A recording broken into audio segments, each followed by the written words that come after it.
Evening sir. Very good evening. आवाज clear आ रही है आप लोगों को? Yes sir. Okay. And screen present हो गई? Yes sir. Yes sir. Okay. तो ये पीपीटी दूसरी है एक्चुअली। अगर आप कल का पूछेंगे मुझसे तो मेरे पास पीपीटी नहीं है क्योंकि ऑफिस में रह गई। मैंने मेल करने को बोला भी किसी को ऑफिस में। तो अगर आप उसका डायग्राम वगैरह कुछ पूछ देखना चाहते हैं पुराने कोई, तो ये नई पीपीटी एक्चुअली जो मैं यूज़ करता हूँ यूजुअली। एनीवे, तो कल हम लोग स्टैंडिंग वेव पढ़ रहे थे और उसमें कुछ मोटी मोटी चीज़ें हमने देखी थी क्या क्या होती हैं।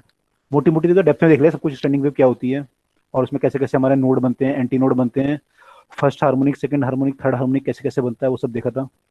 तो उसमें किसी को डाउट है तो बताओ, कुछ अगर पूछना है किसी को।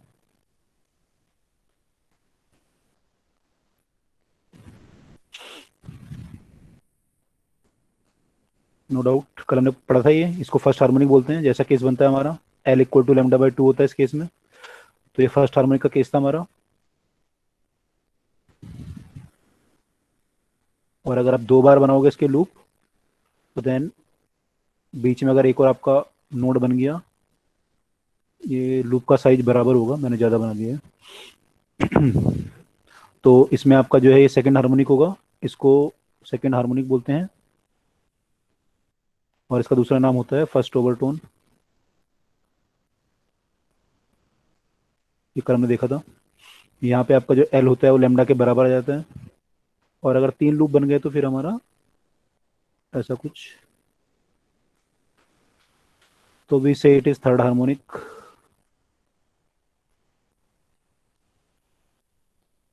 और सेकेंड ओवरटोन। और ऐसे ही आगे चलता रहता है ये, सॉरी ओवरटोन। तो ये ऐसे आगे चलता रहता है। यहाँ पे जो आपका वैल्यू आएगा वो एल, जो है तीन लूप बन रहे हैं आपके, थ्री लेमडा बाई टू आ जाएगा। तो लेमडा यहाँ पे चेंज हो रही है, लेमडा वन टू थ्री भी लिख सकते हो आप चाहो तो, यहाँ पे lambda one lambda two lambda three भी कर सकते हो। तो ऐसा हो जाएगा ये। एल आपका सेम होगा तीनों केस में क्योंकि स्ट्रिंग आपका एक ही है।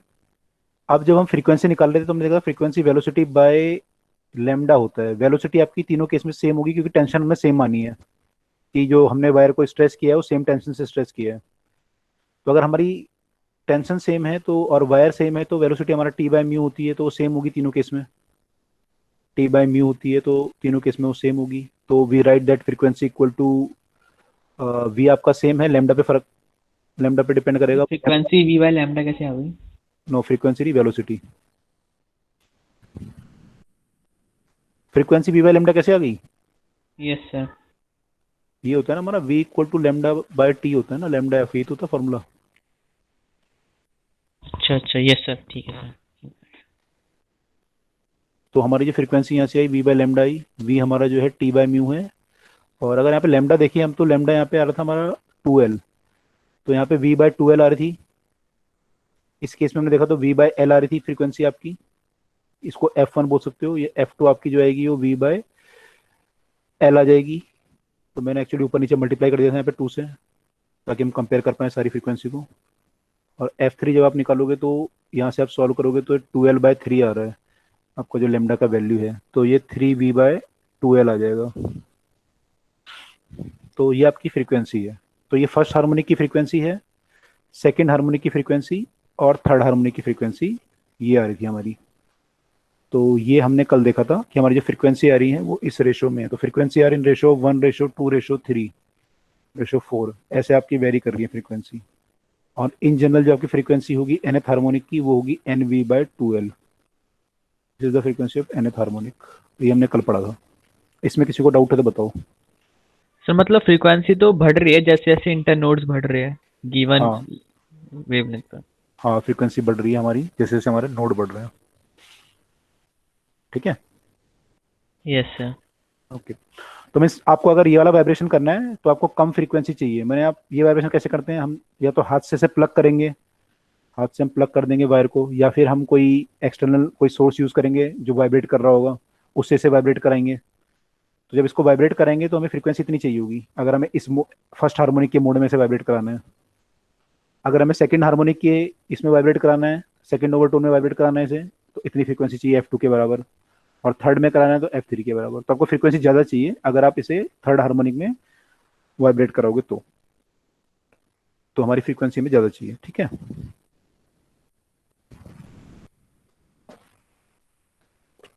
सर ये तो फ्रीक्वेंसी और एनर्जी, मतलब फ्रीक्वेंसी ज़्यादा तो एनर्जी ज़्यादा, ये कैसे पता चला?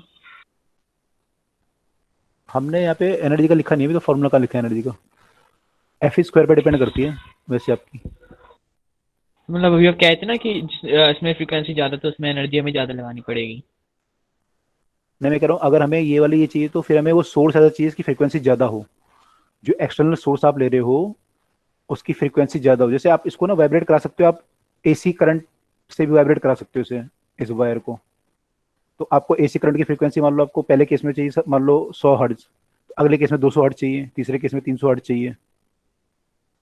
तो हमारी जो एक्चुअली एनर्जी होती है उसका भी रिलेशन आप पढ़ोगे भी, एफ स्क्वायर पे डिपेंड करता है, फ्रीक्वेंसी के स्क्वायर पे। तो वो भी एक फैक्टर होता है। तो खैर हम अभी एनर्जी की बात नहीं कर रहे हैं, हम ये बातें कर रहे हैं कि हमारी जो फ्रीक्वेंसी है वो हमारी बढ़ती जाएगी जैसे जैसे आप हार्मोनिक बढ़ते जाओगे, ठीक है, इतना क्लियर है। Yes sir. ओके, ठीक है। तो ये हमारी फ्रीक्वेंसी है, इनको हम इस जो फर्स्ट हार्मोनिक होता है इसको जो फ्रीक्वेंसी आती है इसको हम फंडामेंटल हार्मोनिक या फंडामेंटल फ्रीक्वेंसी बोलते हैं। जो इसकी फ्रीक्वेंसी आएगी ना, इसको इसको हम फंडामेंटल फ्रीक्वेंसी भी बोलते हैं।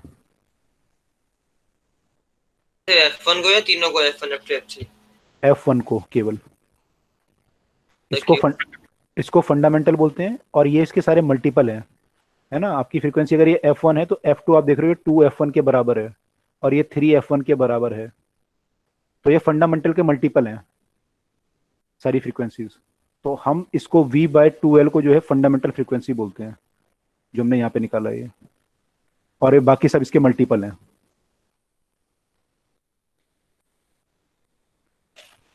क्योंकि वायर जो है इसके मल्टीपल में ही ऑसिलेट कर सकती है, इसलिए इसे फंडामेंटल बोलते हैं, ठीक है। फंडामेंटल नोट भी, फंडामेंटल नोट बोलते हैं, फंडामेंटल फ्रीक्वेंसी बोलते हैं। कोई कुछ पूछ रहा है? सर इसमें वेवलेंथ सेम होनी चाहिए ना, मतलब जो तीनों के केस में वेवलेंथ सेम होनी चाहिए, जब भी वो ऐसे फॉर्मूले में आएगा ना। नहीं, वेवलेंथ सेम नहीं है ना। वेवलेंथ सेम होगी तो फिर तो गड़बड़ हो जाएगा। वेवलेंथ तो डिफरेंट है ना तीनों केस में, आप देख ही रहे हो।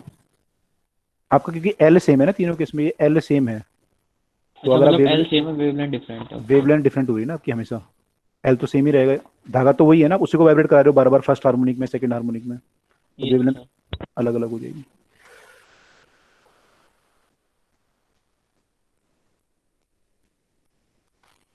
ठीक है। This is our this thing.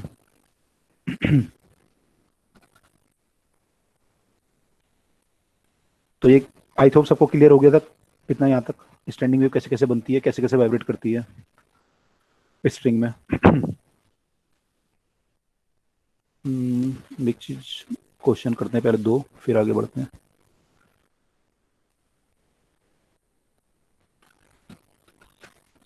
एक तो क्वेश्चन ये है हमारा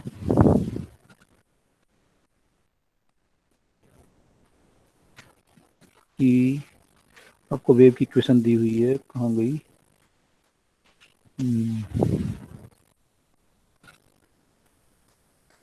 ये इक्वेशन है y = 5 sin 2πx/3 cos 20πt, ये इक्वेशन दी हुई है। तो इसमें x y are in centimetre और टी जो है वो सेकंड में है। तो आपको बताना है इस वेव में डिस्टेंस बिटवीन द नोड्स कितना होगा।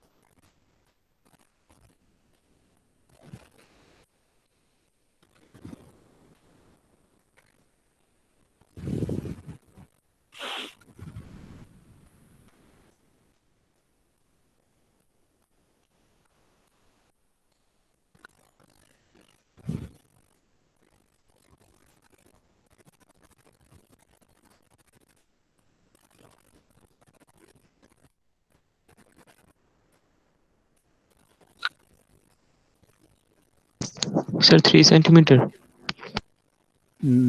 3 तो नहीं है शायद आंसर, नहीं 3 तो नहीं है, कुछ और है।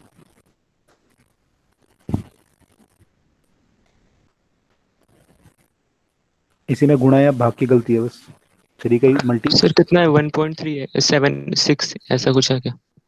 1 point. 1.6। Answer final. Yes sir. 1.5 दिया हुआ है फाइनल आंसर, 1.5 सेंटीमीटर। अच्छा 1.6 आ रहा है। अच्छा देखो बाकी लोग भी देखो एक बार क्या था आंसर।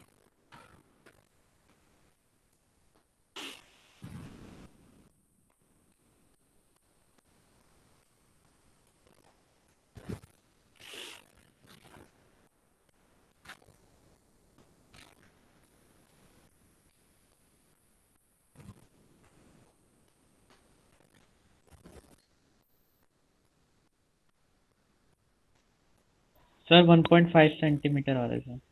1.5 आ रहा है। Yes sir. 1.5 ही आएगा, वही आंसर होगा इसका। इसमें तो के निकाला होगा आप लोगों ने, मेरे ख्याल से यस सर। के से काम हो जाएगा यस बस, सर। और तो जरूरत ही नहीं पड़ने वाली। तो के कितना आ रहा है इसमें हमारा, के आ रहा है हमारा 2 पाई बाय 3। तो के को हम 2 पाई बाय लैम्डा कर 2 सकते पाई हैं। बाय लैम्डा हो जाएगा, लैम्डा 3 आ जाएगा। लैम्डा 3 आ गया, और आपके जो नोड बनते हैं वो लैम्डा बाय 2 पे बनते हैं। लैम्डा बाय 2 का 1.5। तो 1.6 कैसे निकाला आपने, वो कैसे आया था 1.6?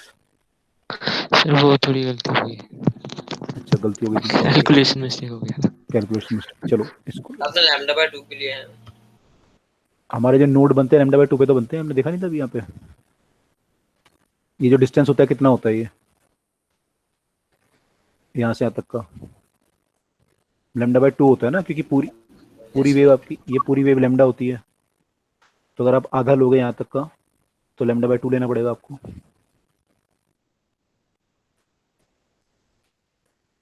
तो इसलिए हम लैम्डा बाय 2 लेंगे, ठीक है। This is the distance between the nodes.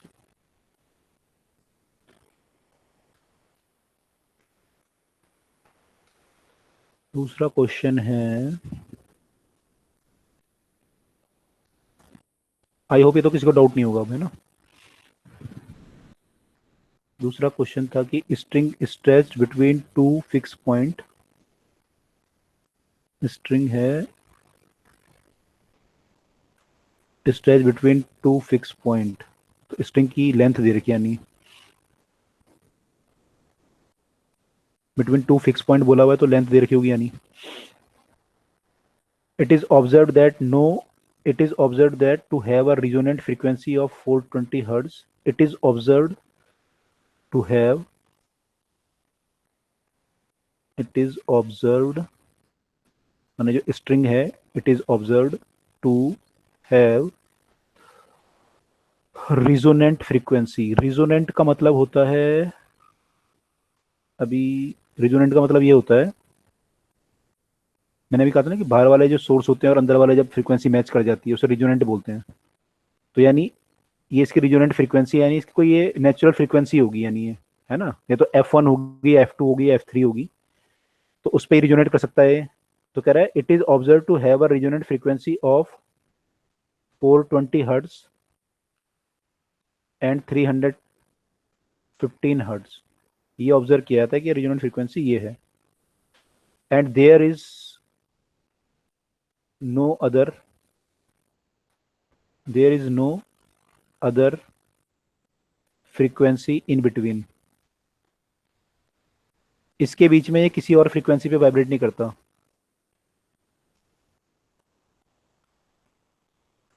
तो आपको बतानी है लोएस्ट रिजोनेंट फ्रीक्वेंसी, यानी आपको फंडामेंटल फ्रीक्वेंसी बतानी है, उसको F0 भी बोलते हैं या F1 भी बोलते हैं। वो कितनी होगी वो आपको बतानी है। फंडामेंटल फ्रीक्वेंसी कितनी होगी, फंडामेंटल है, ठीक है, वो आपको बतानी है।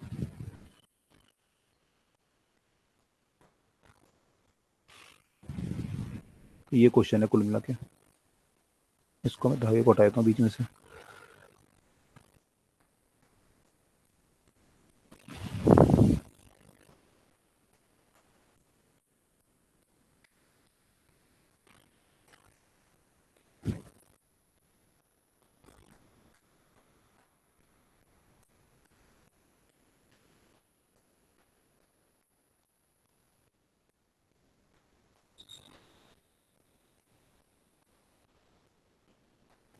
पे जो आपने ऊपर लिखा है वो फ्रीक्वेंसी ऑफ 420 हर्ट्ज का मतलब क्या है? इसका मतलब ये है कि रेजोनेंट फ्रीक्वेंसी ऑफ 420 हर्ट्ज का मतलब है। इसका मतलब है कि ये 420 हर्ट्ज जो फ्रीक्वेंसी है वो इनमें से किसी की है। या तो फर्स्ट मोड में कर रहा होगा, या सेकंड या थर्ड मोड में, जब वो वाइब्रेट किसी भी मोड में अगर वो वाइब्रेट कर रहा होगा तो किसी एक की फ्रीक्वेंसी 420 है ना। रिजोनेंट मतलब ये होता है कि आपका जो बाहर की फ्रीक्वेंसी जिससे आप उसे वाइब्रेट करा रहे हो किसी भी सोर्स से, उसकी फ्रीक्वेंसी के साथ उसका रिजोनेंस है। रिजोनेंस मतलब होता है कि दोनों की फ्रीक्वेंसी सेम है, जो बाहर का सोर्स है और जो आपकी वायर है।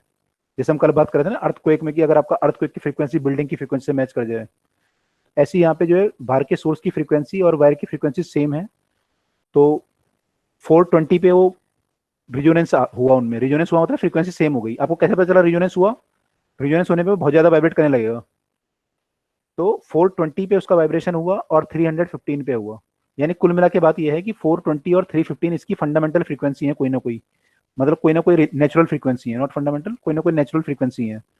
तो या तो F2 है या F3 है या F4 है, कोई ना कोई फ्रीक्वेंसी है जो कि 420 और 315 है। तो आपको बतानी है कि F1 कितनी होगी। ये हो सकता है F4 हो, F5 हो, कुछ भी हो सकता है, ये जो दे आपको। फॉर्मूला बना के देखते हैं जिसमें वो लेंथ को सेटिस्फाई कर देगा, उसकी होगी ना। लेकिन वो लगाओ, चलो देखो कर पाते हो आप। उससे नहीं आएगा ना, देखो आप करके देखो होता है क्या।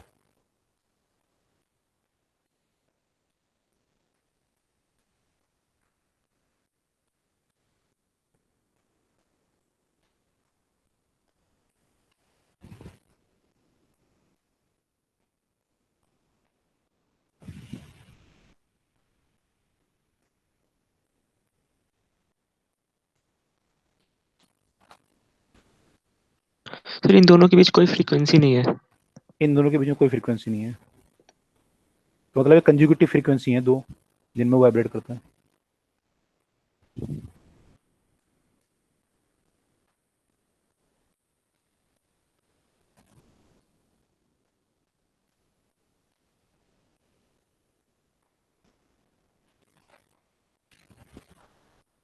Sir, 105. How much?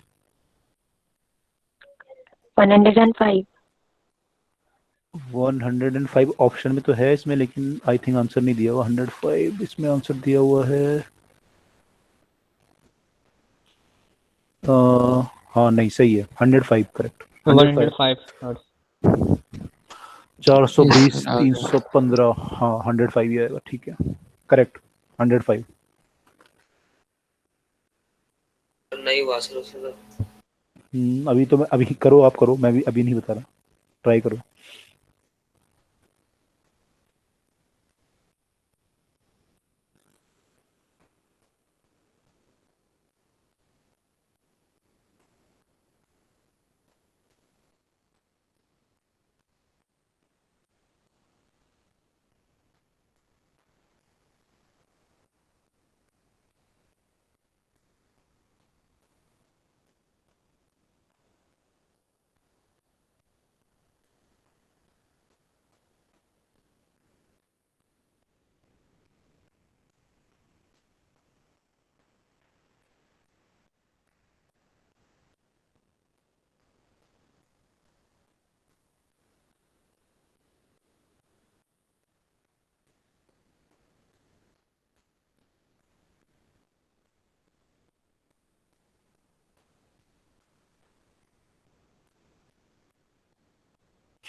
बाकी लोगों ने किया, आंसर आया बाकी लोगों का 105?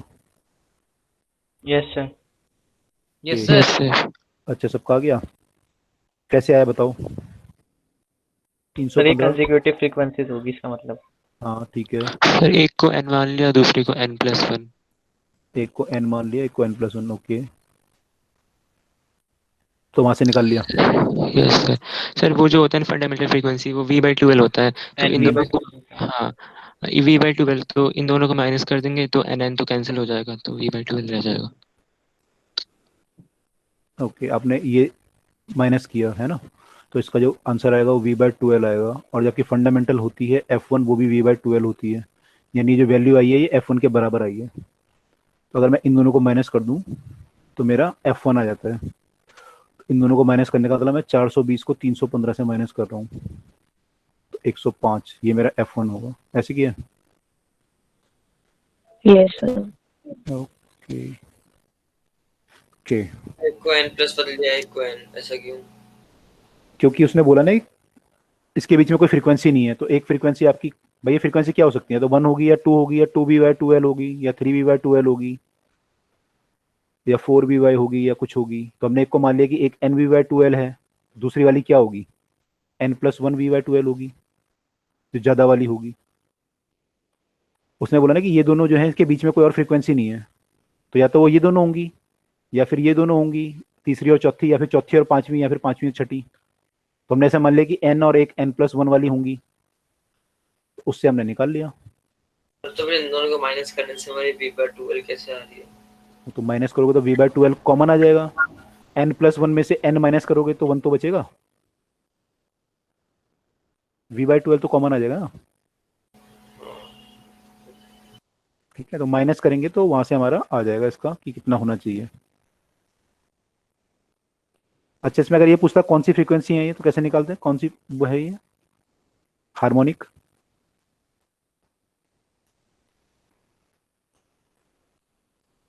अगर आपको बताना होता है पांचवा छठा है या छठा सातवां है, कौन सा है ये, तो क्या तरीका था? सर ये 105 को इन फ्रीक्वेंसी से वो जो 315 उससे डिवाइड कर देंगे और 420 डिवाइड कर देंगे, पता चल जाएगा फिर नंबर कौन सा था। उससे पता चल जाएगा। ओके, एक तरीका तो ये है। एक तरीका ये है कि इन दोनों को डिवाइड कर दें, nv/2l और n+1v/2l को। हाँ सर, वैसे भी कर सकते हैं। तो ऐसे भी कर सकते हैं ना, तो इससे हमारा ये 420 हो जाएगा, 315 हो जाएगा, तो v/2l कट जाएगा आपका, तो n की वैल्यू निकल जाएगी यहाँ से, क्रॉस मल्टीप्लाई करके सॉल्व कर लेंगे।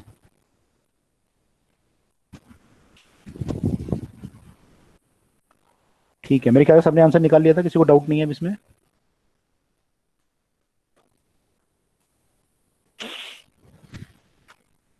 यस सर, नहीं है। नहीं है, ओके। इसमें एक चीज़ और है कि इसमें ना ये कई बार एक्सपेरिमेंट से लिंक कर देते हैं, आपके जो एक्सपेरिमेंट होते हैं ना इसके, सोनोमीटर वगैरह के। आपने सोनोमीटर किया है स्कूल में आप लोगों ने experiment? Wooden no box, sir. जो हम डिस्कस कर रहे थे कि वुडन का बॉक्स होता है, वो होता है, उसमें वायर होती है। No sir. नहीं किया?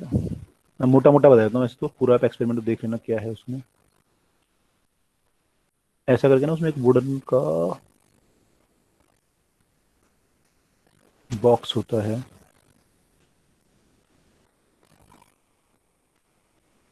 और इसमें यहाँ पे आपका एक सपोर्ट होता है, उस पर वायर फिक्स होती है, और एक पुली से, यहाँ पुली लगी होती है, और यहाँ पे आप इस पे वेट टांगते हो। यहाँ पे हैंगर लगा होता है, और यहाँ पे आप अलग अलग मास लगा सकते हो, जितना मास आप चाहो उतना लगा सकते हो। ठीक है, तो जब आप मास लगाओगे तो क्या होगा, इस वायर में टेंशन बढ़ेगी,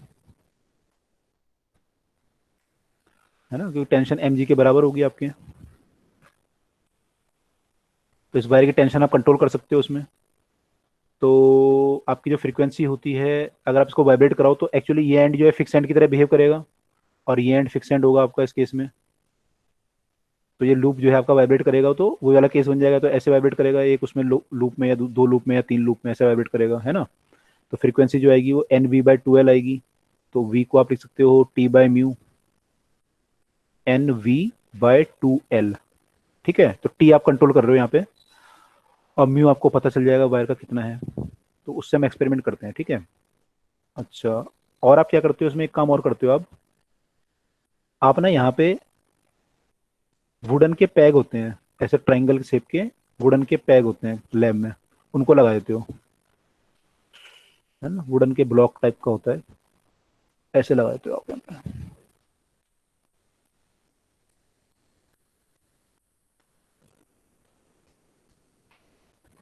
ठीक है, अब हम क्या करते हैं, एक्चुअली हम जो वाइब्रेशन कराते हैं वो इन दोनों के बीच में कराते हैं, इन दोनों के बीच में, इन पैक के बीच में। ठीक है, तो अब जो लेंथ आप लोगे, कौन सी लेंथ लोगे, ये वाली लेंथ। जब आप वाइब्रेशन कराओगे तो कौन सी लेंथ लोगे, हम ये वाली लेंथ लेंगे। जो भी हमारी होगी ये, तो हम वाइब्रेशन इनके बीच में कराते हैं। और ये दोनों जहाँ पे ये पैग होगा वहाँ पे क्या होगा, ये वायर कैसे बिहेव करेगा, नोड या एंटी नोड? Sir node. ये नोड होगा, करेक्ट।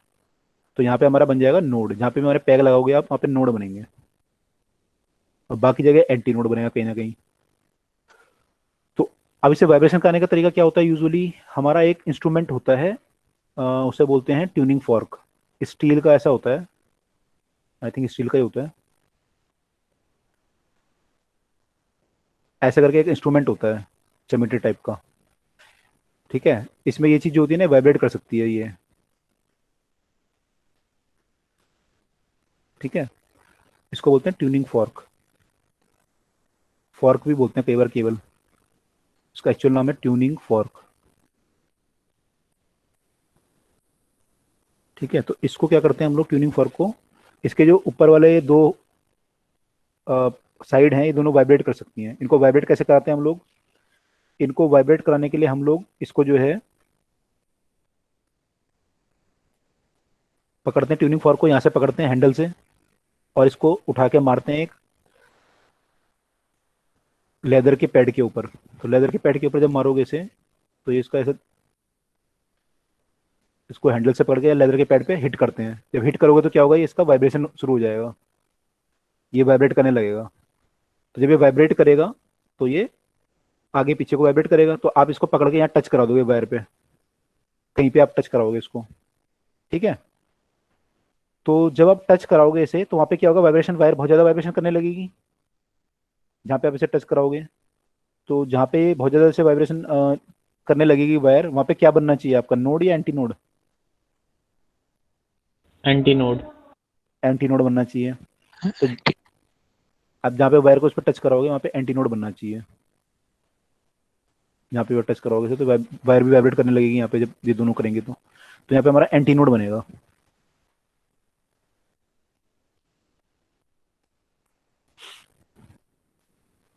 तो हम अगर मान लो बीच में टच कराएं तो बीच में हमारा एंटी नोड बन सकता है ना? Yes sir. बन सकता है एंटी नोड। तो बीच में एंटी नोड बनने का मतलब है कि हमारा ये वाला केस हो सकता है मोस्ट प्रोबेबली, या फिर 3 लूप में अगर वाइब्रेट करे तब बीच में एंटी नोड बन सकता है ना। 2 लूप में तो नहीं बनेगा बीच में एंटी नोड, बिल्कुल बीचों बीच अगर मैं टच कराऊं तो 2 नोड में तो बीच में नहीं बनेगा ना एंटी नोड। ये सर वो बीच में नोड नहीं बनेगा ना, एंटी नोड तो बनेगा। नहीं, वायर के बिल्कुल बीचों बीच यहाँ पे एंटी नोड बन रहा है ना। तो क्या ये वाला केस पॉसिबल है? सर नहीं, क्योंकि उसमें बीच में तो वो नोड बन रहा है ना। बीच में नोड बन रहा है तो ये तो पॉसिबल नहीं है। ये वाला पॉसिबल है पहले वाला, या फिर ये वाला पहले वाला, पॉसिबल है, हाँ या पहले वाला केस है। पांचवा वाला पॉसिबल होगा, चौथा भी नहीं यस बनेगा। सर, पांचवा वाला मतलब सर ऑड इंटरवल में जो होंगे वो पॉसिबल हो जाएंगे। बिल्कुल ऑड वाले बन सकते हैं ना। तो ऐसा कुछ बनेगा ये एंटी नोड अगर हम बीच में कराएंगे इसको, है ना। वो भी कब बनेगा, वो भी तब बनेगा, फर्स्ट वाइब्रेशन की फ्रीक्वेंसी क्या होती है, v/2l, यानी कि टी म्यू, ये तो v हो गया, बाय 2l, ये फर्स्ट वाइब्रेशन की फ्रीक्वेंसी होती है। थर्ड की अगर आप निकालोगे तो ये आएगी, ठीक है। अब यहाँ पे ये फिक्स है टेंशन, आपने जो अगर वेट फिक्स एक बार लगा दिया इस पे, मान लो आपने वेट चेंज नहीं किया सपोज, और म्यू आपका वायर का, म्यू तो फिक्स ही है वायर का, वो तो पूरा ही फिक्स है, टी और म्यू आपका फिक्स है मान लो, ठीक है। अब आप क्या करते हो, आप इसे वाइब्रेशन कराने की कोशिश कराते हो, तो अगर ये फ्रीक्वेंसी जो है इसके बराबर हो जाए, मैंने मान लो ये तो फ्रीक्वेंसी, चलो ये f1 है, अब ये f1 जो है ये तो फ्रीक्वेंसी वायर की है, अगर ये फ्रीक्वेंसी ट्यूनिंग फॉर्क की फ्रीक्वेंसी के बराबर हो जाए तब ये वाइब्रेट करेगा ज्यादा, तभी आपका रिजोनेंस होगा, ठीक है। सर एक बार रिपीट कर दीजिए सर। मैं कह रहा हूँ कि अगर फर्स्ट मान लो मोड में से वाइब्रेट करना है वायर को तो फ्रीक्वेंसी ये आती है फर्स्ट मोड में। Yes sir. अब अगर ये फ्रीक्वेंसी ट्यूनिंग फॉर्क की फ्रीक्वेंसी से मैच कर दिया, ट्यूनिंग फॉर्क जो वाइब्रेट कर रहा है उसकी अपनी फ्रीक्वेंसी है वाइब्रेट करने की, ये जो फ्रीक्वेंसी है इसकी, यस सर। हाँ है ना। तो अगर ट्यूनिंग फॉर्क की फ्रीक्वेंसी वायर की फ्रीक्वेंसी से मैच कर जाए तो वाइब्रेशन बहुत ज्यादा होने लगेगा हमारा, यस सर, होगा सर मैक्सिमम। मैक्सिमम होने लगेगा, है ना। तो हम उसको चेक करेंगे कि हमारा वाइब्रेशन मैक्सिमम ज्यादा हो रहा है या नहीं हो रहा।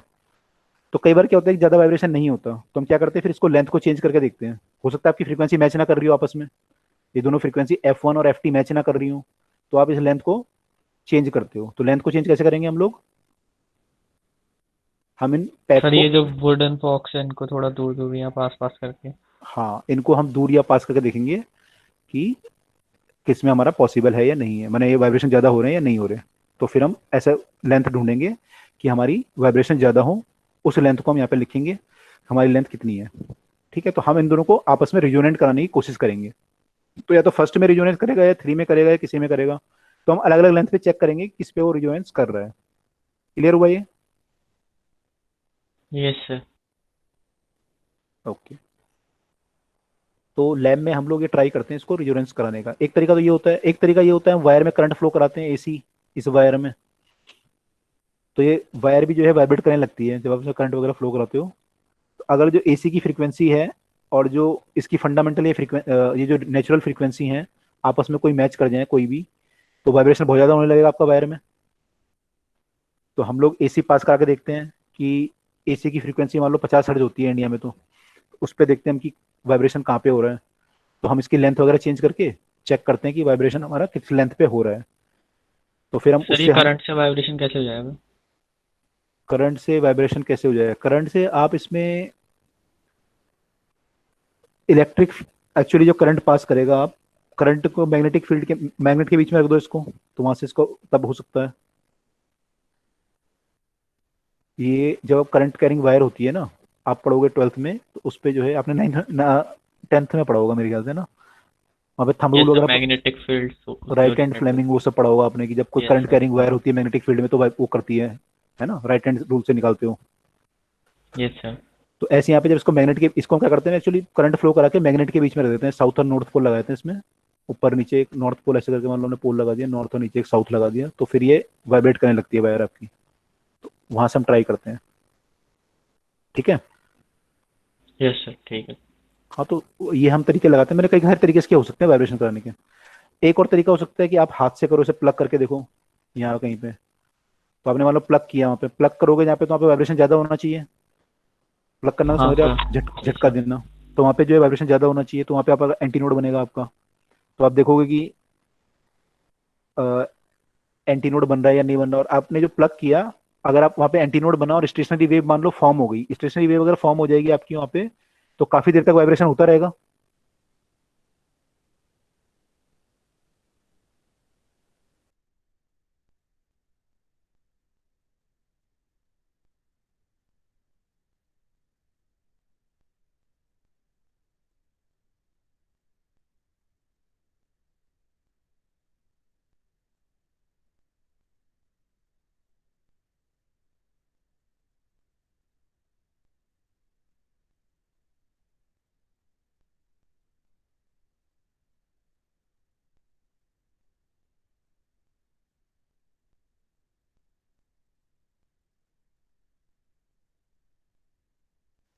सर सर आपकी आवाज नहीं आ रही।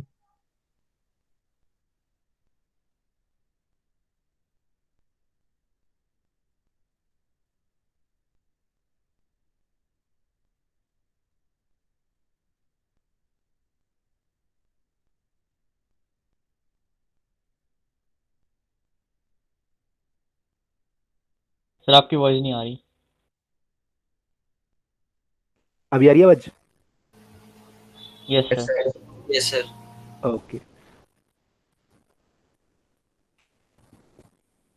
ओके, तो मैं ये कह रहा था कि हम इसे प्लग भी कर सकते हैं। जब प्लग करेंगे यहाँ पे हम देखेंगे कि इसके जहाँ प्लग करेंगे यहाँ पे एंटी नोड बनना चाहिए हमारा। तो हमने जब प्लग किया और वहाँ पे एंटी नोड अगर बना, तो और मान लो वाइब्रेशन आपकी काफी देर तक वहाँ पे सस्टेन रहे, तो उसका मतलब यहाँ पे स्टेशनरी वेव फॉर्म हुई है। तो आपने यानी जो प्लग किया है वो या तो यहाँ पे प्लग किया है, या फिर आपने यहाँ पे प्लग किया था वो, या फिर यहाँ पे किया था, तभी पॉसिबल है स्टेशनरी वेव बनना।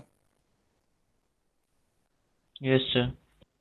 है ना? तो ऐसा कुछ आपने प्लग किया होगा, तो उससे आप निकालते हो रिलेशन कि आपने कितनी डिस्टेंस, आपको पता चल जाएगा आपने इस वुडन पैक से कितनी दूर आपने प्लग किया, आपको डिस्टेंस आपको पता है आपका। तो वहां पे आप निकालोगे रिलेशन। मान लो एक लूप में वाइब्रेट किया, तो आपने जो प्लग किया वो यहाँ पे किया होगा, तो यानी ये डिस्टेंस है आपका, ये कितना होगा लेमडा की टर्म में? Lambda by 2। 2 होगा या 4 होगा? Sir lambda by 4 sorry. Lambda by 4 होगा, क्योंकि एक लूप आपका लेमडा बाय 2 का होता है। तो ये डिस्टेंस हमारा लेमडा बाई 4 होगा, तो हम डिस्टेंस को मेजर करके लेमडा निकाल सकते हैं यहाँ से कि लेमडा कितनी है मेरी। तो मैं लेमडा निकाल लूंगा वहाँ से अपनी। और फ्रीक्वेंसी अगर मैं निकालना चाहूँ तो मेरा टी मुझे पता होता है वायर का, मास per unit length, sorry tension पता होती है, टेंशन कितनी है वायर में, और म्यू पता होता है मास पर यूनिट लेंथ कितना है मेरा वायर का। ठीक है, एल मुझे पता है, तो मैं वहाँ से फ्रीक्वेंसी वगैरह भी निकाल सकता हूँ अपनी। तो मैं लेमडा भी निकाल सकता हूँ, फ्रीक्वेंसी भी निकाल सकता हूँ यहाँ से। तो मैं ऐसे सारे एक्सपेरिमेंट करके देखता हूँ कि मेरी वायर कौन कौन सी फ्रीक्वेंसी पे वाइब्रेट कर रही है। तो डिफरेंट डिफरेंट तरीके से हम लोग चेक करते हैं। Is it clear? Yes sir. Okay, इसे बोलते हैं सोनोमीटर। सोनोमीटर बोलते हैं इसे, सोनोमीटर एक्सपेरिमेंट होता है आपका एक। तो सोनोमीटर होता है, ठीक है। अच्छा, इसके बारे में इतना क्लियर है ना? ये जो ट्यूनिंग फॉर्क है, इसकी जो फ्रीक्वेंसी है ये एफ है मान लो। ये घटा और बढ़ा भी सकते हैं। कैसे घटा सकते हैं, बढ़ा सकते हैं? फ्रीक्वेंसी को मैं इंक्रीज कर सकता हूं अगर मैं इसको फाइल कर दूं। फाइल मतलब घिसना होता है। अगर मैं थोड़ा सा इसके ये घिस दूं यहाँ पे, तो ये हल्का हो जाएगा, तो frequency will increase. Similarly it will decrease अगर मैं इसको भारी कर दूं।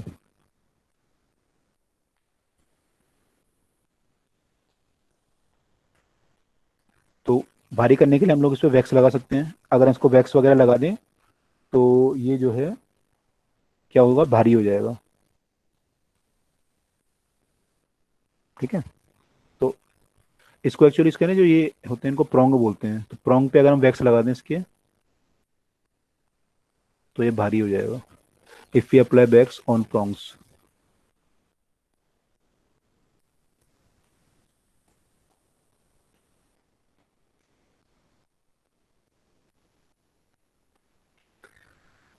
तो ये हम एक्सपेरिमेंट में जब करेंगे तो हम इसकी फ्रीक्वेंसी चेंज भी कर सकते हैं जैसे हमारी रिक्वायरमेंट होगी उसके अकॉर्डिंग। अब जो है एक और चीज़ है आपकी कि आपके जब दो ट्यूनिंग फॉर्क अगर वाइब्रेट कर रहे हैं, या मान लो दो ट्यूनिंग फॉर्क आपस में फ्रीक्वेंसी इनकी F1 और F2 है, या फिर एक वायर है इसकी फ्रीक्वेंसी F1 है और एक ट्यूनिंग फॉर्क की फ्रीक्वेंसी F2 है, या कोई और केस है जहाँ पे दो आपके सोर्स जो है आपस में वाइब्रेट कर रहे हैं और इनका फ्रीक्वेंसी का गैप बहुत कम है ना, फ्रीक्वेंसी आर वेरी क्लोज।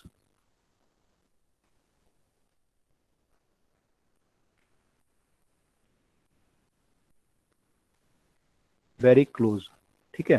तो जो इन दोनों का गैप होता है F1 माइनस F2, इनका जो गैप होता है इसको हम बोलते हैं बीट फ्रीक्वेंसी। अभी आप आगे पढ़ोगे, एक बीट होती है, बीट फॉर्मेशन। तो बीट फॉर्मेशन में जो फ्रीक्वेंसी आती है वो दोनों फ्रीक्वेंसी का डिफरेंस आती है, तो इसे हम बोलते हैं बीट फ्रीक्वेंसी। ठीक है,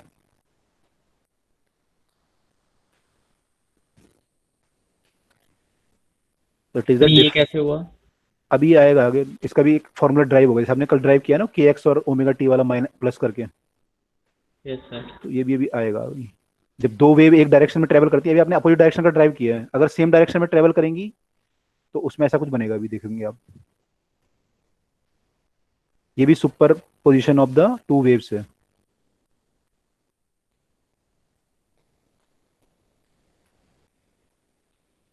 तो अभी आएगा ये। अभी तो मैंने आपको सिर्फ बताया कि क्वेश्चन में कई जगह पे यूज होगा, तो वहां पे फिर आप पूछोगे तो फिर बताना पड़ेगा मुझे, नहीं तो दोबारा। तो आगे बिट फ्रीक्वेंसी में हम पढ़ेंगे डिटेल में। भाई बस से पिछले वाली स्लाइड कर देना। पीछे वाली स्लाइड ये लो। सोनोमीटर वाले से समझ नहीं आया अच्छे से। सर हो गया। सोनोमीटर वाला तो भाई लैब में जब सोनोमीटर देखोगे तभी आएगा ढंग से समझ में। सोनोमीटर में होता क्या है, ये एक्चुअली वुडन का ये इंस्ट्रूमेंट होता है, वुड का है ना, लकड़ी का बना होता है। एक्चुअली समझ नहीं आ रहा सर है कैसे था। अरे भाई ये लकड़ी का बॉक्स है एक, ठीक है, और इसमें ये मेटेलिक वायर है एक पूरी, ये जो वायर आ रही है आपकी यहाँ पे फिक्स है ये, ठीक। यस तो मेटल की वायर है, यहाँ पे क्या है, ये वुड का पैग है, ये भी वुड का पैग है एक, पैक मतलब वुड का एक गिट्टी टाइप की मान लो, इसके ऊपर से हमने नीचे से मैंने फंसा दिया वायर को, और ये आपने वायर को नीचे लाके यहाँ पे वेट टांगा हुआ है। तो वेट से क्या होगा, टेंशन आएगी वायर में जितना वेट टांगोगे, है ना। Yes sir. तो वेट से हम वेट से हम लोग जो है टेंशन अपनी वायर की चेंज कर सकते हैं, वेट को कम या ज़्यादा करके हम लोग अपनी वायर की टेंशन को चेंज कर सकते हैं। Yes sir. और अगर हमें लेंथ चेंज करनी है वायर की तो क्या करेंगे, इन पैक के बीच का डिस्टेंस चेंज कर देंगे, जो L1 है ये Yes, हम चेंज कर देंगे इन दोनों के बीच का, तो हमारा L चेंज हो जाएगा। तो जो फ्रीक्वेंसी होती है किस पे डिपेंड करती है, टेंशन पे डिपेंड करती है और L पे डिपेंड करती है, इन सब पे डिपेंड करती है फ्रीक्वेंसी आपकी, म्यू पे डिपेंड करती है। तो म्यू तो वायर का फिक्स ही होगा, म्यू तो आपने जो वायर एक बार ले ली, कॉपर की वायर ले ली, मान लो उसका डायमीटर वगैरह फिक्स है सब कुछ, तो म्यू तो फिक्स हो गया, मास पर यूनिट लेंथ तो फिक्स हो गया। अब आप चेंज जो कर सकते हो, टेंशन में चेंज कर सकते हो या फिर लेंथ में चेंज कर सकते हो, या फिर मोड ऑफ वाइब्रेशन चेंज हो सकता है उसका। तो मोड तो डिपेंड करता है आपने फ्रीक्वेंसी कितनी यूज की है, तो या तो फर्स्ट मोड पे करेगा वो, सेकंड मोड में करेगा, थर्ड मोड में करेगा, तो एन चेंज हो जाएगा आपका। तो आप डिफरेंट डिफरेंट टेंशन चेंज करके, लेंथ चेंज करके आप चेक करते रहते हो कि कब वो जो है वाइब्रेशन ज्यादा कर रहा है।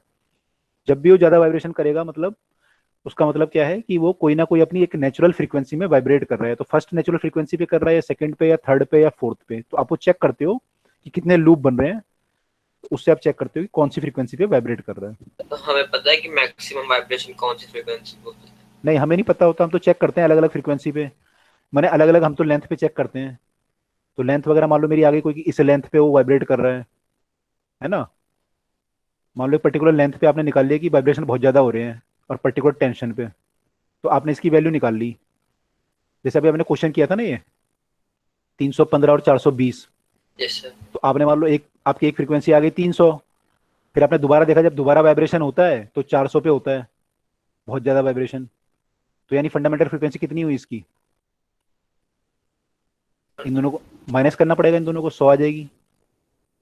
जैसे आपने वहां पे किया था ना, इसको एन, एक को n+1 मानना पड़ेगा, एक को n मानना पड़ेगा, यस सर। तो उसको माइनस करोगे तो 100 आ जाएगा आपका। तो वहां से आप ट्राई, मैंने आप हिट एंड ट्रायल करते हो कि मेरा कितना, मुझे कुछ नहीं पता यहाँ पे, मेरे को सब हिट एंड ट्रायल करके देखना है। नंबर ऑफ लूप कितने बनेंगे, कौन सी लेंथ पे वाइब्रेशन ज़्यादा होगा, कौन सी टेंशन पे ज़्यादा होगा, तो मैं वेट वगैरह चेंज करूंगा, लेंथ वगैरह चेंज करके हिट एंड ट्रायल करता हूँ। अच्छा ठीक सर, ओके सर, ठीक।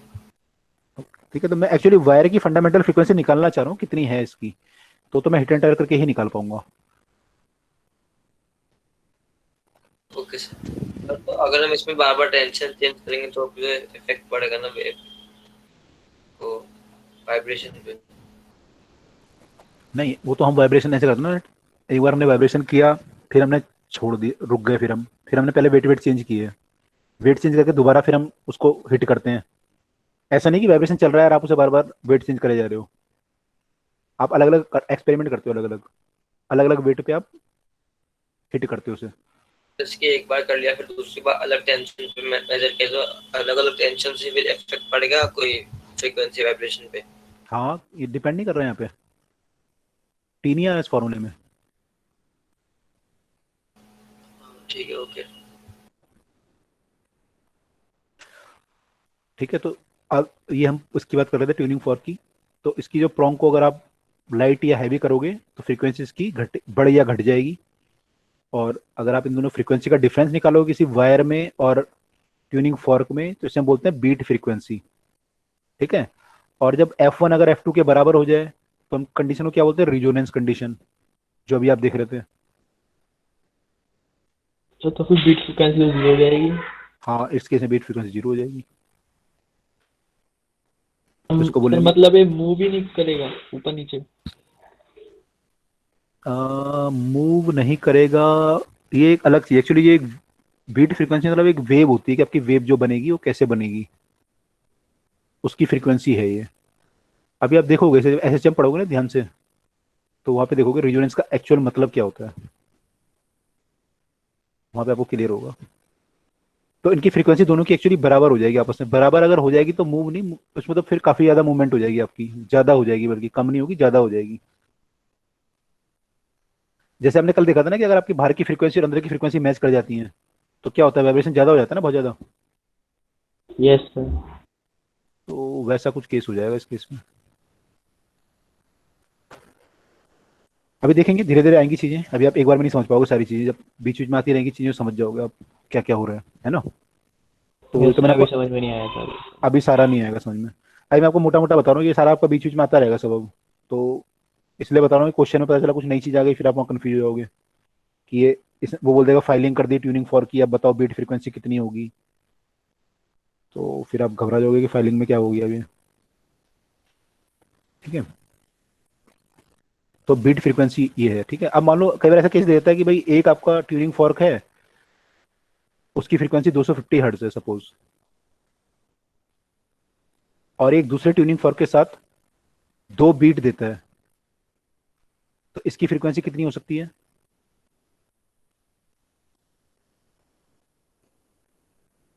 इस वाले की क्या पॉसिबिलिटी है, इसकी फ्रीक्वेंसी कितनी हो इसकी?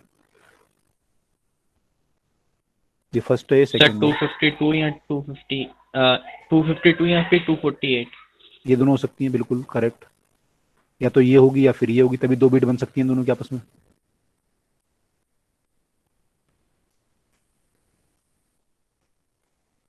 क्लियर है ये?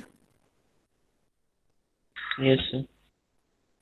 अच्छा, उसने बोला कि इसको मैंने वैक्सिंग करी, इफ, या मान लो उसने बोला कि मैंने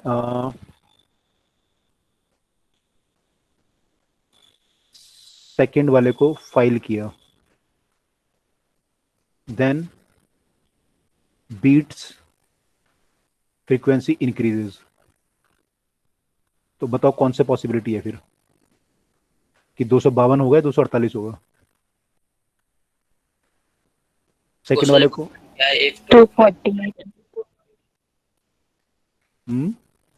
248, ओके। 248 ही होगा क्योंकि फ्रीक्वेंसी डिक्रीज। देखो अगर 248 को फाइल करता हूं मैं, तो फ्रीक्वेंसी बढ़नी चाहिए इसकी, इसकी फ्रीक्वेंसी बढ़ेगी ना फिर अगर सर 248। 252 होगा सर। 252 होगा आंसर, 248 नहीं होगा। 248 को अगर मैं फाइल करता हूं तो इसकी फ्रीक्वेंसी बढ़ेगी 248 वाले की, तो बीट फ्रीक्वेंसी तो इन दोनों के बीच में है ना, वो बढ़ेगी या घटेगी? सर घटेगी फिर वो तो। घट जाएगी, तो बीट फ्रीक्वेंसी अभी 2 है, वो घट के जो है 1 हो जाएगी, 0 हो जाएगी। और अगर, Yes, sir. ठीक है, और अगर मैं इसे फाइल करता हूं, तो अभी फ्रीक्वेंसी इनके बीच की 2 है, वो फिर क्या होगी, धीरे धीरे बढ़ेगी वो। Yes, sir. ठीक है, तो यानी यहाँ पे जो फ्रीक्वेंसी है इसकी वो है 250 hertz. Then F2 is, answer हो जाएगा इस केस में 250। हमें फाइल का मतलब क्या है? घिसना, अभी बताया था मैंने यहाँ पे, उसको रगड़ना, घिस के हल्का करना। अगर 250 हर्ट्ज हम लेंगे तो अगर वो तो फिर फ्रीक्वेंसी बढ़ जाएगी ना। हाँ, तो फ्रीक्वेंसी बढ़ेगी तो बीट घटेगी ना फिर। बीट क्या होती है? तो वो F2 minus F1। F2 minus F1 होती है। जब F2 बढ़ेगी तो F2 माइनस F1 क्या होगा? अभी 248 और 250 है, 248 वाले को बढ़ाओगे तो घटेगी नहीं 250 से डिफरेंस उसका। जैसे मैं 252 की बात करूंगा, 252 बढ़ जाएगी तो बीट फ्रीक्वेंसी भी तो बढ़ जाएगी ना। हाँ, तो बढ़ जाएगी, तो ये तो लिखा है क्वेश्चन में कि बीट फ्रीक्वेंसी बढ़ रही है, हाँ ठीक है सर। इसीलिए हमने 252 लिया। समझ में आया अब? Yes sir, okay.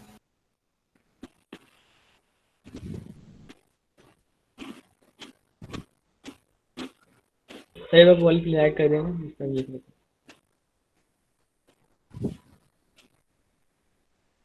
Yes sir, हो गया सर। ओके। दूसरा ध्यान रखना, जब वायर का केस आएगा, वायर में बोलेगा कि हमने प्लग किया, जहाँ प्लग करेंगे यहाँ पे क्या बनेगा? नोट्स बढ़ सर जाएगा। Anti node. प्लग पे एंटी नोड। और कहीं बोलेगा हमने वायर को हेल्ड किया या दबा दिया, सन नोड बन फिक्स जाएगा। कर दिया, है ना, तो वहाँ पे हमारे नोड बनेंगे ऐसे केसेस में। जब प्लग मतलब एंटी नोड कैसे बनता है प्लग का? प्लग मतलब होता है झटका देना। जब वायलिन को आप वो करते हो ना, जब गिटार बजाते हैं हम लोग, तो अंगुली से जो करते हैं ना उसको प्लग बोलते हैं। हाँ अच्छा।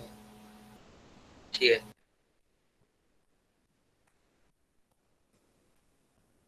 तो यहाँ पे जो है ये केस बनेंगे आपके। तो अभी जो क्वेश्चन आएंगे आपके, तो उसमें थोड़ा सा ये भी ध्यान रखना भी हम करेंगे क्वेश्चंस को, ठीक है।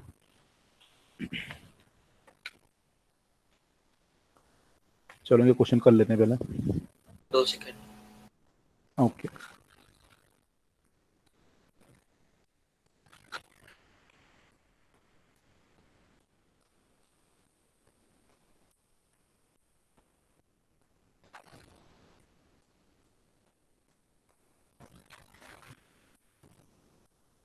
चलो। ओके।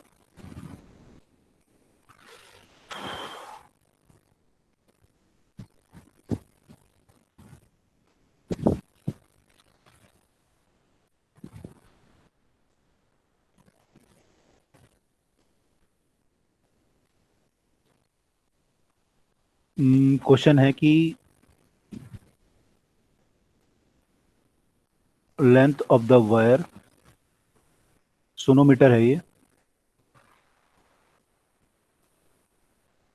लेंथ ऑफ वायर जो है वो दे रखी है आपको 100 सेंटीमीटर,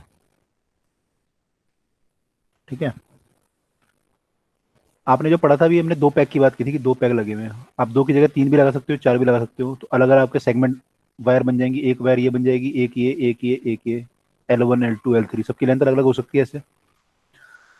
तो इसमें ये बोल रहा है कि ये पूरी जो लेंथ है आपकी 100 सेंटीमीटर है टोटल। तो ये बोला what should be the position of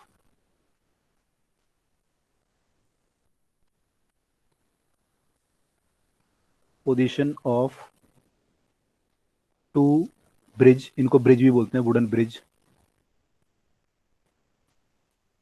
below the wire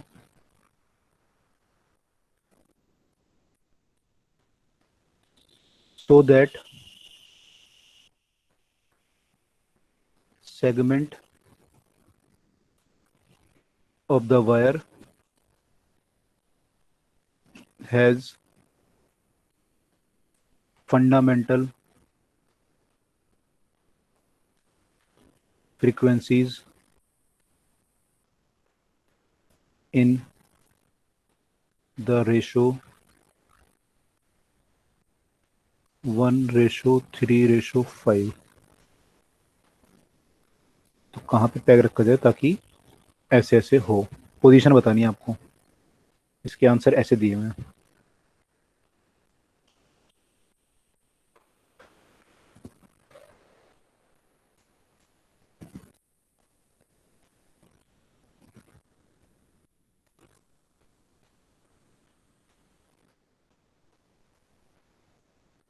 ऐसे करके आंसर है, वो आप बताओ क्या आंसर आएगा।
Sir option A.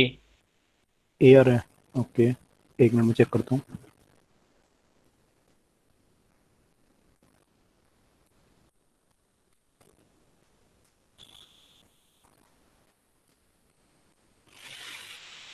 A option. Question है ये वाला, 9th को डी बता रहा है, 9th है ये।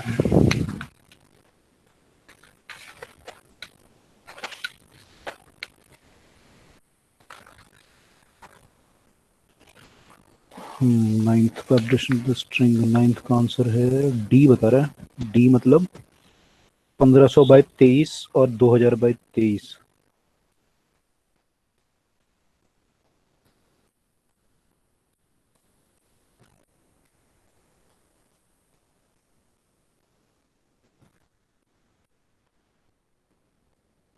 हाँ सर यही आएगा सर, सही है सर, यही आएगा। ये आ रहा है हाँ आपने सर, ऐड नहीं वो किया होगा आपने। हाँ वो ऐड नहीं करा सर मैंने आपने राइट एक्चुअल लेंथ में। लेंथ हाँ लिख दिया, डिस्टेंस लिख दिया आपने दोनों का बीच का। यस सर, यस सर, यही करा। ओके चलो बाकी लोग बताओ, ये बाकी लोग कर पा रहे हो? फंडामेंटल फ्रीक्वेंसी बोल रखा है उसने खुद ही, तो फंडामेंटल फ्रीक्वेंसी आपको पता है V/12 होती है। अब V जो है सेम होगा तीनों में, क्योंकि V क्यों सेम होगा, क्योंकि टेंशन सेम होगी वायर में, पूरी एक वायर में एक ही टेंशन होती है।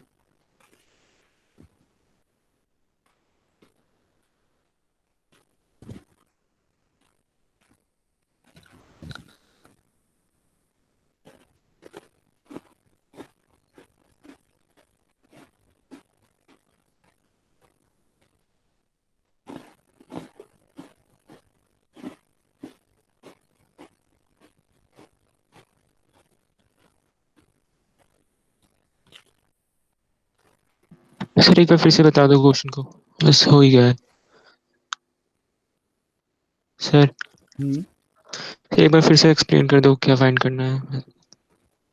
हमें फाइंड करना है कि जो पैग आप लगाओगे वो यस एक एंड से दूरी बतानी है आपको, कि दूरी कितनी है ब्रिज की, मैंने ये लेंथ जो है टोटल लेंथ कितनी है, 100 सेंटीमीटर है ना, तो यहाँ से दूरी जो है पहले पैक की और दूसरे पैक की, और जो भी 2 पैक लगेंगे, यहाँ पे 3 पैक लगा रहे होंगे यहाँ पे, तो उनकी दूरी कितनी होगी। ऐसे मान लो वायर है आपकी, तो यहाँ से पहले पैक की दूरी, फिर दूसरे पैक की, और फिर तीसरे पैक की, ऐसे 2 पैक लगेंगे मेरे ख्याल से, 2 की दूरी बतानी है, ये तो है ही नहीं तीसरा। 2 की बतानी है, मतलब L2 + L3 ऐसा। हाँ 1 मिनट सर, दस हो गया।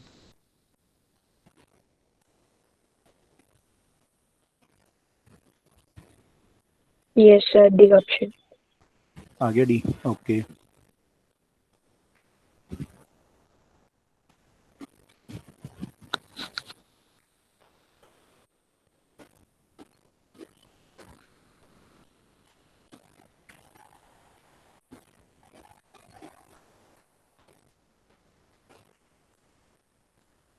बाकी लोगों के एग्जाम चल रहे हैं स्कूल में, बच्चे कम दिख रहे हैं मुझे।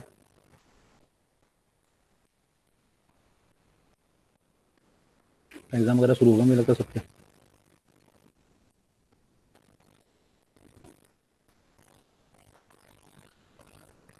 यस सर, चल रहे हैं एग्जाम, अभी पढ़ता लिखा है।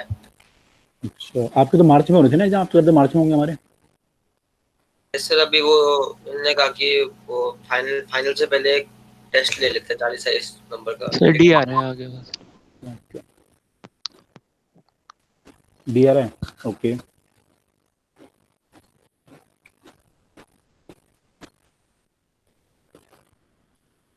और लोग निकल पाए आंसर?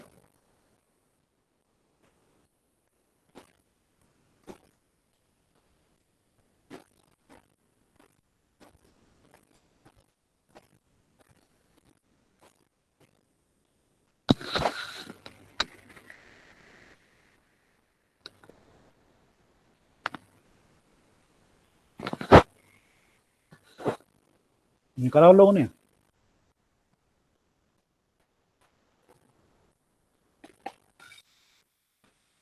भाई टेंशन सेम होगी तीनों में, तो आपका V सेम आएगा, टेंशन सेम है, म्यू सेम है, टेंशन सेम है, और म्यू भी सेम है, this implies that v is same. ठीक है, किसमें? In all the portions.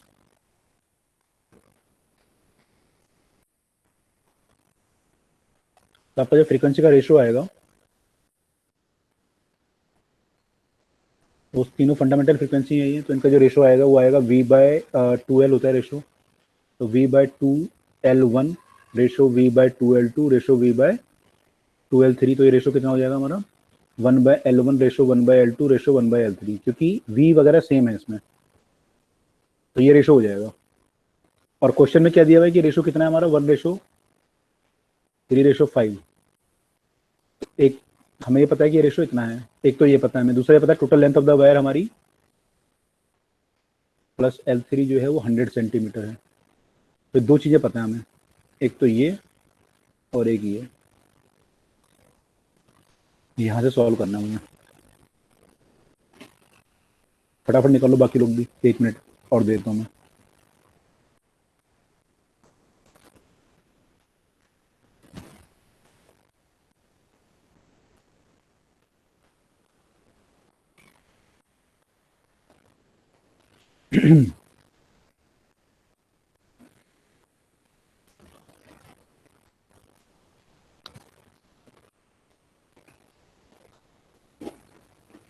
फटाफट निकालो 1 मिनट में।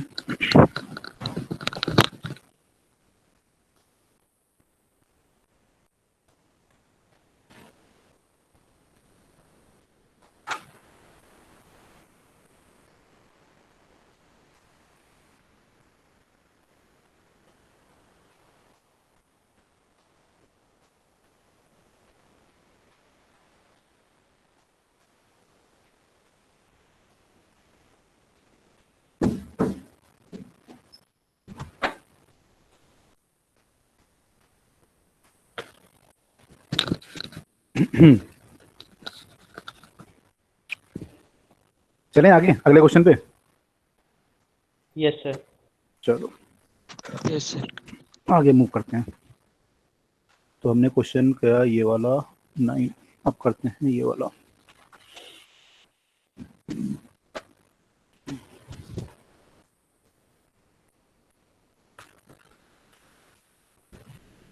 To wires are in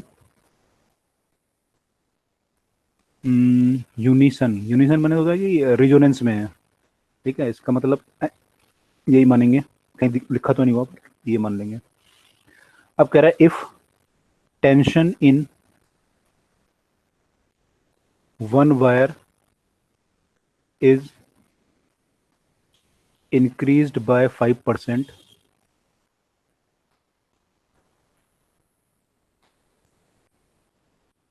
sorry 2% है ये, 5% नहीं है, 2%,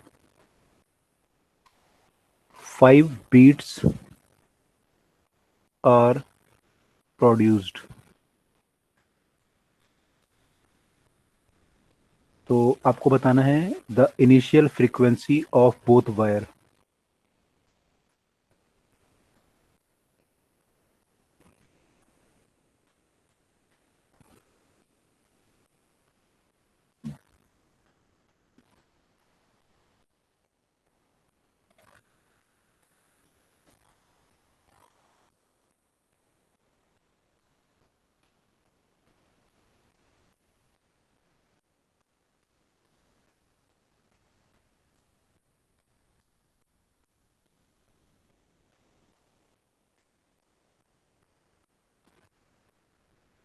क्या होगा इनमें से?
Sir option c 500 hertz. Option c. एक मिनट। 30 का आंसर। करेक्ट।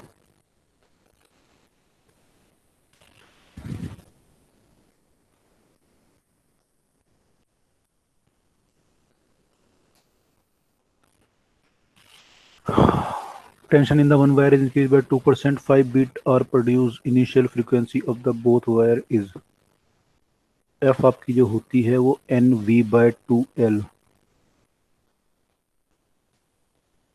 आपने फ्रीक्वेंसी बताओ कैसे किया फिर आगे। सर फ्रीक्वेंसी वो एनोड, पहले एनोड डेल्टा टी का वो रिलेशन। अच्छा, क्या लिखा ये वाला, ऐसे वाला?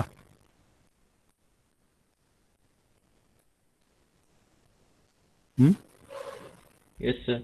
ओके,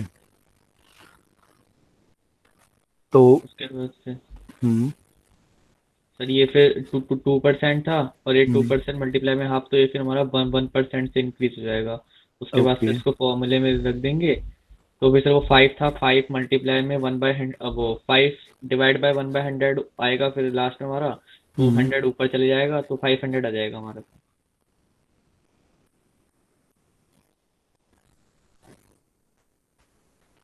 डेल्टा होगा 5 बीट है, तो 5 ये 1% है, तो 1% हो जाएगा ऐसे, ये बोल रहे हो आप? Yes sir. हम्म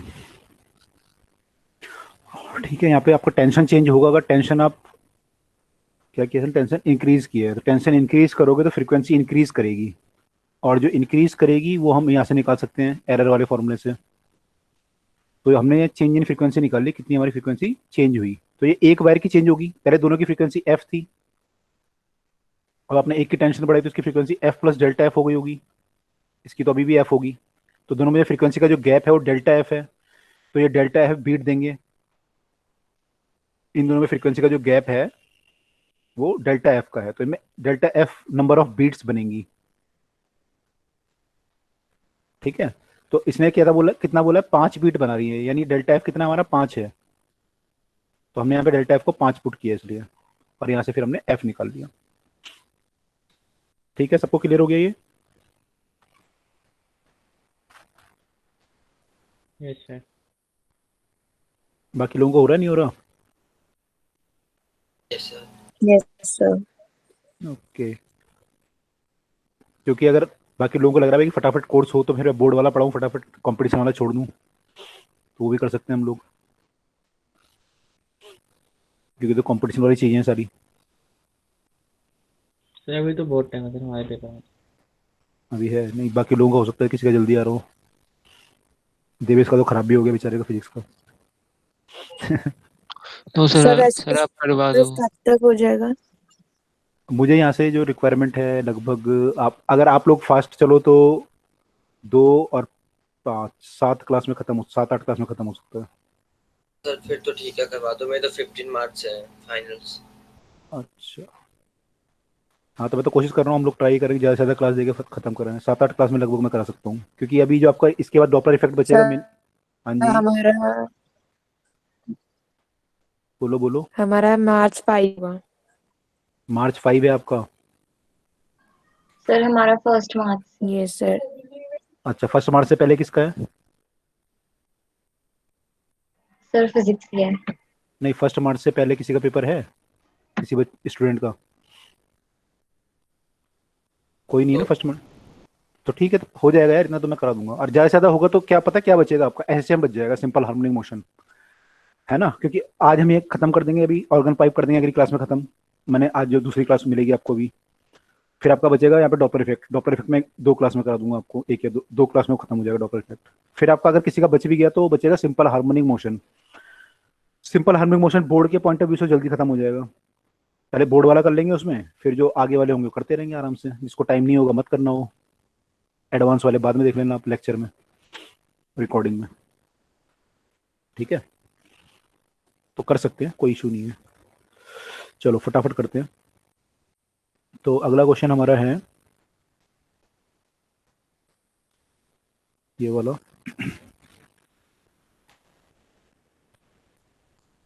आपकी एक वायर है और ये जो है इसकी लेंथ 20 सेंटीमीटर है और इसका जो मास है वो 1 ग्राम है और ये फिक्स्ड एट बोथ एंड है, fixed at both ends. Tension इसमें जो है वो है 0.5 Newton. String is set into the vibration with an external vibrator of frequency 100 hertz. यहाँ पे एक एक्सटर्नल वाइब्रेटर लगाया आपने। एक्सटर्नल कुछ भी हो सकता है, वो ट्यूनिंग फॉर्क भी हो सकता है या आपने कोई और वाइब्रेटर लगा दिया, इलेक्ट्रॉनिक वाइब्रेटर लगा दिया। तो इसकी फ्रीक्वेंसी जो है वो कितनी है 100 हर्ट्ज। इससे आपने इसको वाइब्रेट कराने की कोशिश करी और ये वाइब्रेट हो गया। तो बोला find the separation between successive node, find the separation between successive node।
Sir 5 centimetre आ रहा है।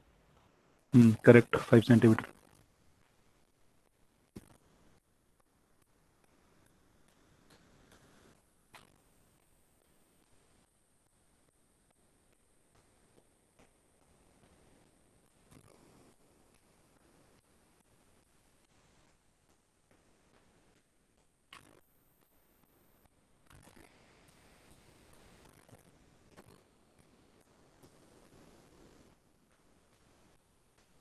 अब हम निकालना क्या है हमें सेपरेशन। सक्सेसिव नोड के बीच में दूरी कितनी होगी?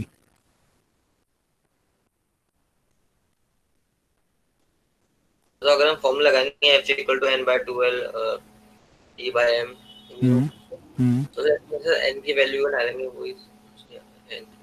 हाँ लेकिन n हमें पता नहीं है ना कितना है यहाँ पे, n तो निकालना पड़ेगा अभी।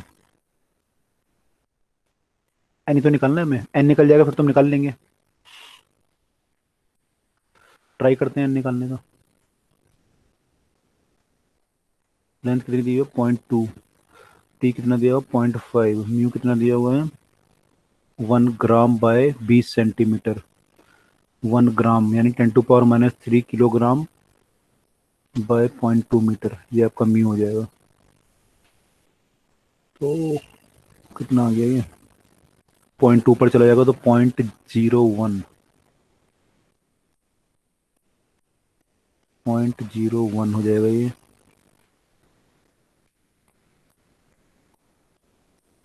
5 दूनी 10, 0.1 होगा मेरे ख्याल से।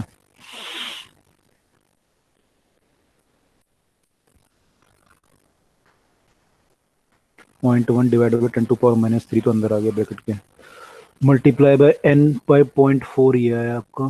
तो 10⁻³ ऊपर है, -1 तो -2 हो गया, तो 10⁻² का रूट आएगा -1।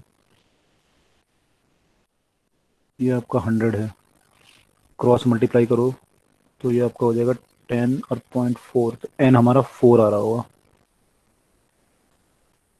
तो ये n हमारा 4 आ रहा है यानी ये 4th हार्मोनिक है। तो 4th हार्मोनिक में ये 4 लूप बनाएगा, यानी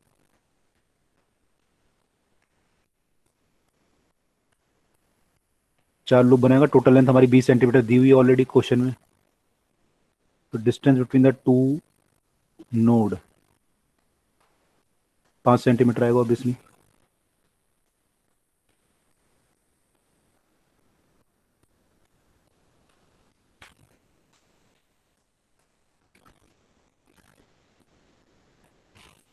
ठीक है, आई होप क्लियर है सबको ये। चार कैसे आ रही है सर आपकी? ये तो यहाँ सॉल्व करके आया ना, मैंने वैल्यू वगैरह पुट करी यहाँ पे। मेरे तो 400 आ रही है। आपने कहीं पे गलती की होगी, देखो यूनिट देखो, यूनिट वगैरह में गड़बड़ होगा कहीं पे। ग्राम में है, सेंटीमीटर में है, वो सब सॉल्व करो, रूट वूट है उसका।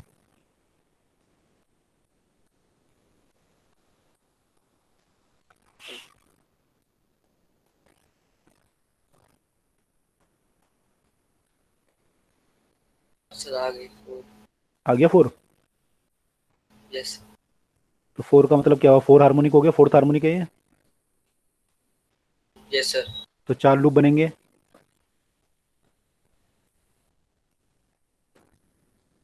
यस वहां सर। आ जाएगा आंसर 4 लूप का, 2 नोड के बीच का डिस्टेंस आ जाएगा। 4 लूप बनेंगे तो फिर इसमें वही वही करेंगे ना, लेंथ इक्वल्स टू फिर वो 2 लैम्डा हो जाएगा। फिर वहां से हाँ फ्रीक्वेंसी ये, इक्वल टू। हाँ कर सकते हो, L equal to 4 lambda by 2 हो जाएगा। ऐसे भी कर सकते हो, क्योंकि लैम्डा बाई 2 होता है इतना।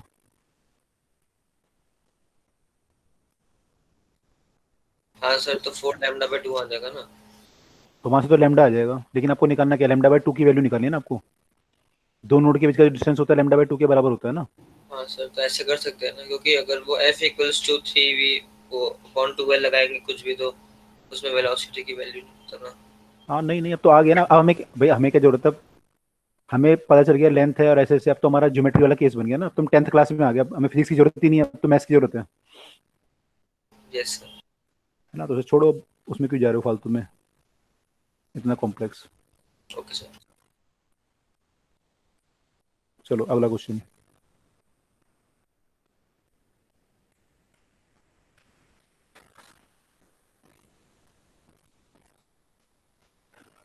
Sonometer wire resonate with tuning. Sonometer wire है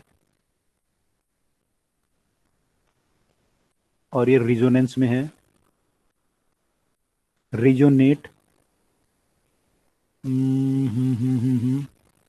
resonate with a given tuning fork.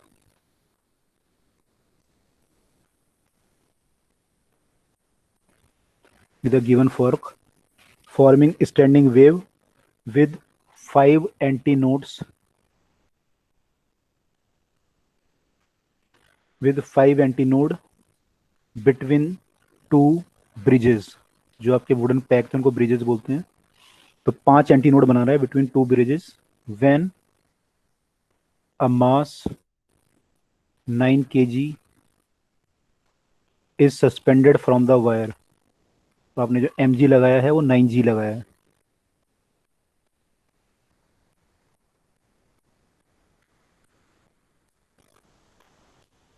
From the wire.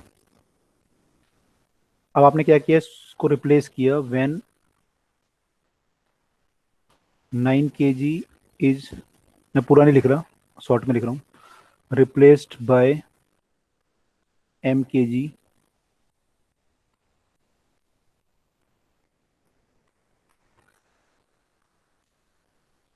Wire resonate with same fork with 3 antinodes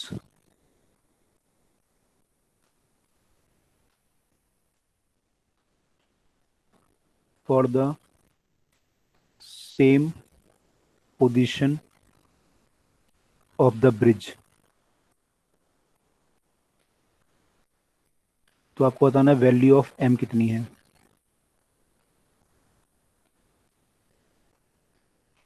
m का वैल्यू कितना है।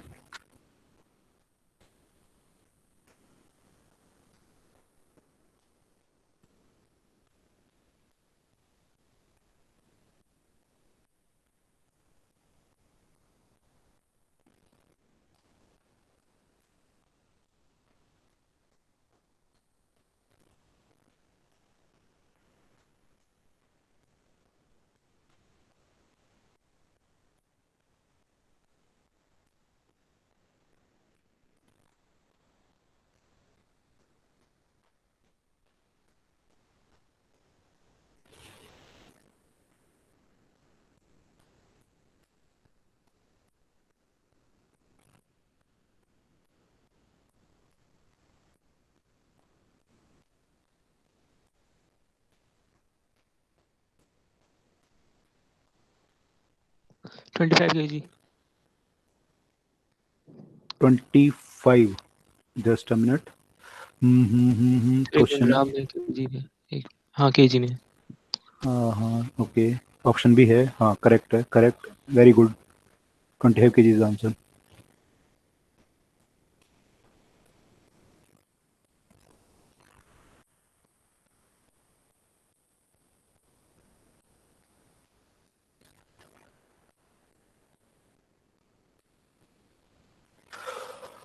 ट्यूनिंग फॉर्क सेम है हमारा, तो फ्रीक्वेंसी सेम होगी, है ना? ट्यूनिंग फॉर्क की फ्रीक्वेंसी चेंज नहीं होगी। ट्यूनिंग फॉर्क की फ्रीक्वेंसी, तो आपको दोनों केस में फ्रीक्वेंसी सेम रखनी है, और लेंथ भी सेम है, क्योंकि उसने बोला कि same position of the bridge, तो यानी लेंथ सेम है दोनों केस में।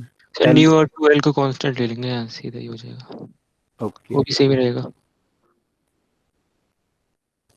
तो यहाँ से करना है सबको। देखो बाकी लोग भी ट्राई करें एक बार। न्यू आपने क्या लिया, न्यू और 2L को? आगे करना है। हाँ जी, यहाँ पे एंटी नोड्स गिवन है ना, 5 एंटी नोड्स, तो उससे हार्मोनिक का पता चल जाएगा ना मैं कौन सा हार्मोनिक में वाइब्रेट कर रहे हो। एन की वैल्यू चाहिए होगी ना आपको, तो वहां से वो पता चल जाएगा हमें। Sir 25 kg। 25 kg, okay. ये सर 25 kg। दोनों को कंपेयर करना है ना इसमें। हाँ कंपेयर करना पड़ेगा, तो फ्रीक्वेंसी पहले केस में क्या हो जाएगा हमारा, NV/2L होगा। एन कितना लेंगे इस केस में, 5 एंटी नोड बन रहे हैं, तो क्या होगा, ये फिफ्थ हार्मोनिक हो जाएगा।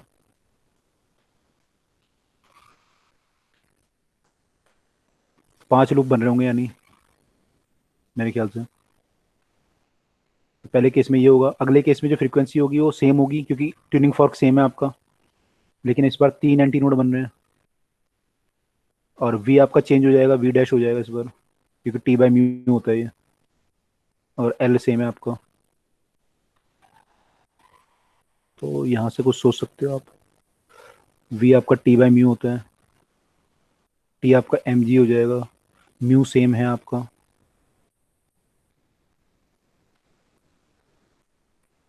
ठीक है, तो बाकी सब सेम होगा आपका, बस फर्क क्या पड़ेगा, m में फर्क पड़ेगा, तो आपका उससे कुछ सोच सकते हो। m आप चेंज कर रहे हो एक तो, और एक आपका ये n चेंज हो रहा है, बाकी सब तो सेम है आपका। यहाँ पे आपने वो एमजी रूट में क्यों लिया था, रूट में क्यों लेंगे? T/μ होता है ना रूट के अंदर, V की जो वैल्यू आती है। हाँ तो यहाँ पे हमारा ये आ जाएगा। अगले केस में हमारा ये, एक केस में तो आपने 9 किलो लगाया है, दूसरे केस में m दिया हुआ है हमें, तो mg ले लेंगे वहाँ पे /μ। दोनों केस में फ्रीक्वेंसी बराबर है, तो आप लिख सकते हो 5 × √m equal to 3 × root, sorry 9 आ जाएगा यहाँ पे, इक्वल टू 3 × √m। मेरे ख्याल से ऐसे किया होगा आप लोगों ने, कुछ गड़बड़ कर दिया मैंने? नहीं, सही है। 5 × 3 इक्वल टू 3 √m आ जाएगा, यहाँ से आपका √m 5 आ जाएगा, और m आपका 25 आ जाएगा। ठीक है, ऐसे किया मेरे ख्याल से आप लोगों ने, बाकी लोगों ने जिन्होंने निकाला है। Yes sir. ये सर। Yes sir. ओके, तो मेरे ख्याल से अब आपको वायर वाला समझ में आ गया, आपको वायर में कैसे कैसे करना होता है, फर्स्ट हार्मोनिक सेकंड हार्मोनिक, अब क्लियर हो गया होगा आप लोगों को। ठीक है, यस सर। चलो तो यहाँ पे ब्रेक ले लेते हैं अब, और ज़्यादा लंबा मत लो ब्रेक मेरे पर। चलो 6 साढ़े 6 पे मिलते हैं फटाफट से। इसका अगला पार्ट शुरू करते हैं, जो कि हमारा है अब साउंड में कैसे रिजोनेंस होते हैं, फर्स्ट हार्मोनिक सेकंड हार्मोनिक कैसे बनते हैं साउंड के केस में, वो देखना है। तो ठीक है, 6:30 बजे हम लोग स्टार्ट करते हैं फिर दोबारा। Good evening sir. Good evening, very good evening.